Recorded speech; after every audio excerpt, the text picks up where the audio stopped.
Okay, tak habis-habis lagi unboxing. Ada yang ni, ada lagi 1, 2, 3, 4, 5, 6. Ini ada 2 lagi ni. Dua-dua Shopee. Kita cuba unboxing. Buku apa? Baik sangat buku. Nak dah unboxing. Unboxing yang sepatutnya seronok pun dah jadi penat sebab banyak sangat buku.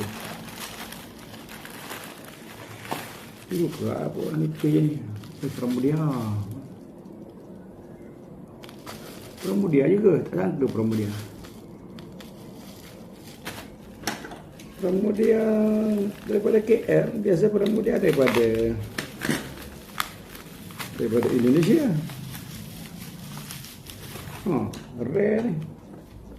Rare ni Pramudia daripada KL. Biasa Pramudia ni daripada Jakarta je ni. Pramudia Anantato. Yang ni buku apa? Ini buku nipis je bukunya. Biasa buku Pramudia ni tebal-tebal. Ini buku apa, nipis saja.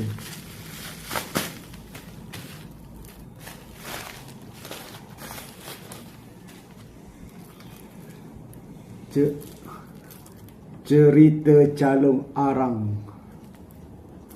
Wah, rare.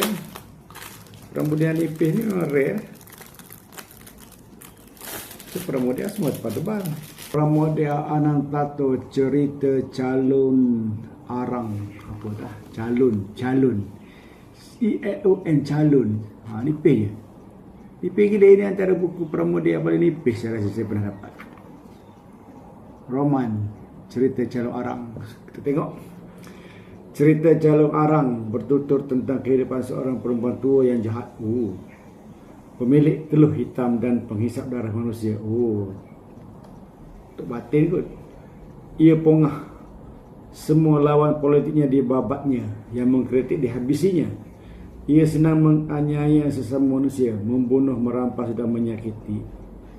Ia punya banyak ilmu ajaib untuk membunuh orang. Murid-muridnya dipaksa berkeramas dengan darah manusia. Kalau mereka tidak berpesta, tak ubahnya dengan sekawan binatang buas. Takut orang melihatnya yang tidak ketahuan mengintip orang itu akan diseret ke tengah pesta dan dibunuh dan darahnya dipergunakan berkeramas. Tapi kejahatan ini juga pada akhirnya bisa tumpas di tangan jejari kebaikan dalam sebuah operasi terpadu yang dipimpin oleh Empu Baradah. Empu ini bisa mengembalikan kehidupan masyarakat yang gonjang dan ganjing ke jalan yang benar. Hidup bisa lebih baik dan lebih tenang. Tidak buat permainan segala macam kejahatan. Sumbangan Indonesia untuk dunia. Sudah. Nipihnya. Nipih gila. Berapa page ni? Mana nipih Pramudia? Ini ada Calung Arang ni sama juga antara di Pantra.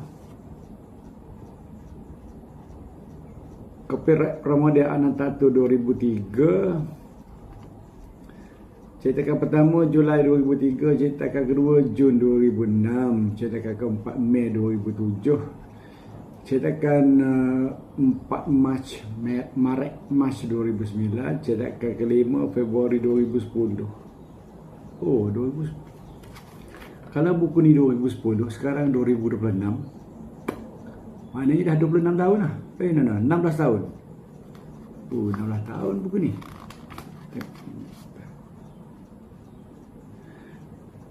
Cerita ini dikarang pada tahun 1462. 1462. Biar betul. Pramudia lahir tahun 1925. Pramudia lahir tahun 1925. Cerita ini dikarang pada tahun 1462. Maknanya mungkin cerita-cerita mulut kot. Hindu Jawa. Lepas tu tulis naskahnya oleh Pramudia.